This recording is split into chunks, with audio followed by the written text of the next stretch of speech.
pemulihan khususnya dalam sektor pelancongan.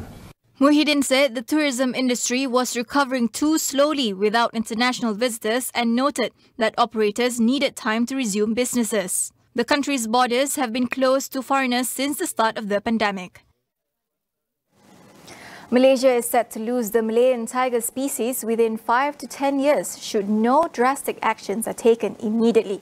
Minister in the Prime Minister's Department, Datuk Seri Dr. Wan Junaidi Tuanku Jaafar told the Dewan Rakyat today that there were less than 200 Malayan tigers left in the country.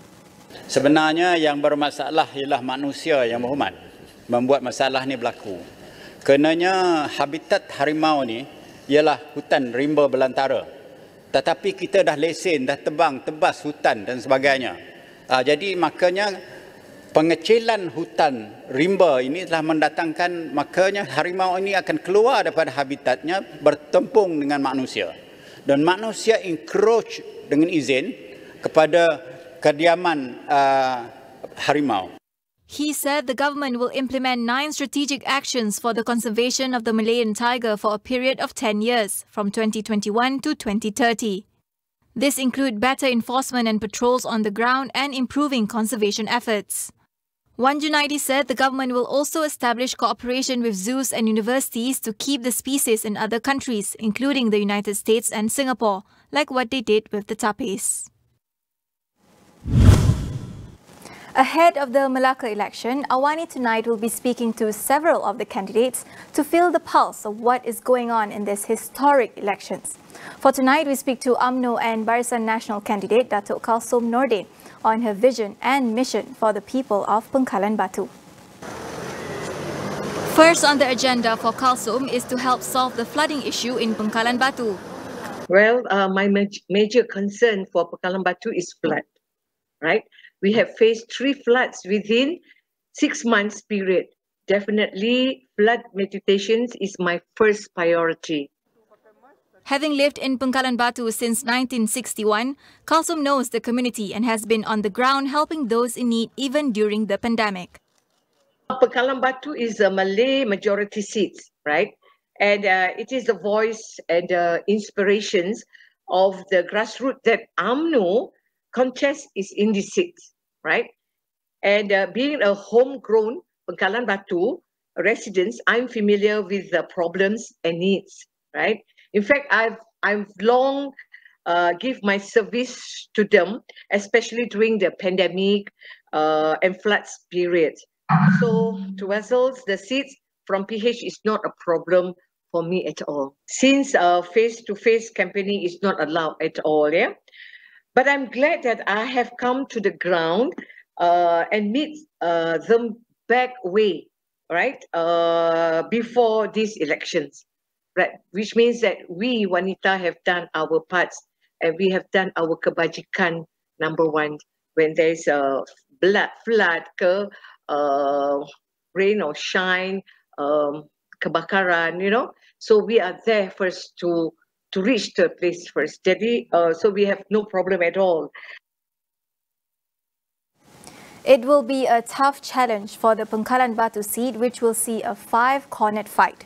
We also speak to DAP and Pakatan Harapan candidate Muhammad Danish Zainuddin. The 25-year-old hopes to bring new way of politics into the mix as a newcomer to the race. Okay, as a new candidate, I'm offering myself as a young and fresh candidate. And of course, after 1 year, we already did, my team and I already did some of the works on the ground. We can see that we really need to touch up some parts of the areas within our constituencies. We need to go and meet people frequently. We need to have more meet people session because for me it's not an easy, or I might say it's a tough battle for this state election. Danish would like to focus on issues affecting the urban community. The constituency is a seat which really we can consider as a semi-urban seat.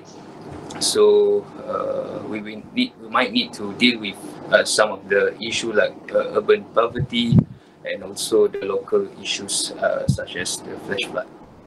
Danish believes that campaigning in the new norm would be a challenge for all, but with the right strategy, he will be able to retain his party's seat. As a newcomer, of course, everything is really a new experience for all the candidates, even the veteran candidates considered like the candidate for Bemban or my former boss in Duyung. They also face difficulties during this state election because of the SOP and the pandemic still live with us. So, of course, we need to strategize whatever we can. We need to use whatever platform that we have, whatever way. We need to ensure that we will retain this seat. Despite both competitors announcing their chief minister candidates, Perikatan Nasional is in no hurry to announce their pick for the Melaka chief minister. According to Bersatu Information Chief Dato' Wan Saiful Wanjan, the coalition is only expected to name its chief minister candidate after the state election concludes. Perikatan Nasional, saya rasa fokus kita ialah untuk memenangi pilihan raya negeri dahulu dan kemudian baru kita akan bincangkan dan umumkan. Saya rasa kita serahkan urusan pelantikan atau penamaan calon ketua menteri itu di peringkat pimpinan tertinggi dan saya rasa mungkin tak sesuai untuk kita di peringkat sini untuk umumkan sekarang. Sebenarnya perbincangan itu telah berlaku. Perbincangan telah berlaku dan kita ada idea lah mengenai siapa yang akan dinamakan. Tapi saya rasa lebih baik kalau sekiranya itu dibuat oleh pimpinan tertinggi. Wan Saiful added that PN's manifesto will only be revealed within a few days' time. With less than a week left before the polls, Barisan Nasional and Pakatan Harapan have both announced their respective manifestos and chief minister candidates, both of whom are the two immediate former Melaka chief ministers, Datuk Sri Sulaiman Muhammad Ali of BN and PH Adli Zahari. DAP is in support of Pakatan Harapan leader Datuk Sri Anwar Ibrahim's suggestion for a televised debate between the coalitions and BN Chief Minister candidates. According to Secretary General Lim Guan Eng, this is to allow voters to make an informed choice. PN is left out as the coalition has not decided on a candidate for the post. Guan Eng also urged Communications and Multimedia Minister Datuk Sri Anwar Musa to act fast so parties may be given equal airtime on national television and radio to campaign for the Melaka polls, following the ban on candidates and political parties to campaign or even meet voters. He added that there is no reason for any delay in view of the well-received television debate between him and Transport Minister Datuk Sri Wee Ka Siong on cabotage policy. We will go for a quick break. Stay with us.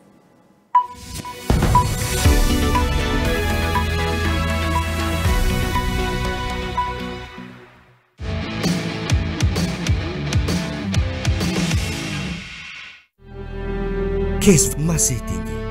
Amalkan kebersihan yang baik. Basuh tangan dengan Lifebuoy atau sabun. Kuasa melindungi Malaysia kini di tangan anda. Kita jaga kita. Bolehkah rambut rosak dibaiki dalam masa 1 minit? Mewarna, mengering dan melurus merosakkan rambut. Perapi serum 1 minit Dove diperkaya dengan serum keratin berkesan dalam 1 minit untuk membaiki sehingga 96% rambut rosak. Perapi serum 1 minit Dove. Mak, okey ke ni?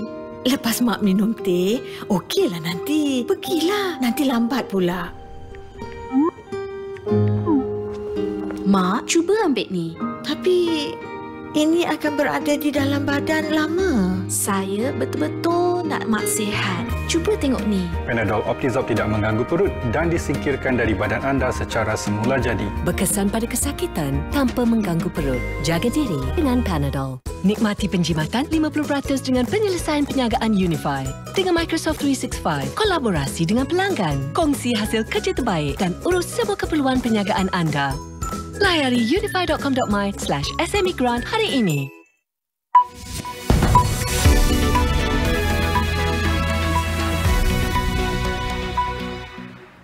Welcome back. Germany reported a record 50,196 new COVID cases in the past 24 hours.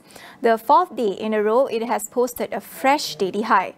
It is also the first time Germany has exceeded 50,000 cases since the beginning of the pandemic. The fourth wave of infections have alarmed Germany's top health officials, who are calling for urgent action to contain the outbreak. Some parts of the country are putting more pressure on unvaccinated citizens. On Monday, Berlin will require a certificate of vaccination or recovery for people entering public venues such as restaurants, gyms and hairdressers. The three German parties in talks to form a coalition government by early December have agreed not to extend a nationwide state of emergency. Instead, they presented a draft law that would amend existing legislation to allow for measures such as compulsory face masks and social distancing in public spaces to continue to be enforced until next March. Chinese President Xi Jinping has warned against letting tensions in the Asia-Pacific region to cause a relapse into a Cold War mentality. His remarks on the sidelines of the annual APEC summit came weeks after the US, Britain and Australia announced a new security alliance in the region. China has harshly criticized the deal, which would see Australia build nuclear submarines. Thus creating In a pre-recorded video to a CEO summit at APEC, Xi also said that attempts to draw boundaries in the region along ideological or geopolitical lines would fail. He called all countries in the region to work on joint challenges. The Chinese president's remarks is seen as a reference to US's efforts with regional allies, including with Australia, India and Japan, to blunt what they see as China's growing economic and military influence. Xi is scheduled to participate in an online meeting with other regional leaders, including US President Joe Biden, on Saturday. The United Nations Security Council has expressed deep concern over increased violence across Myanmar.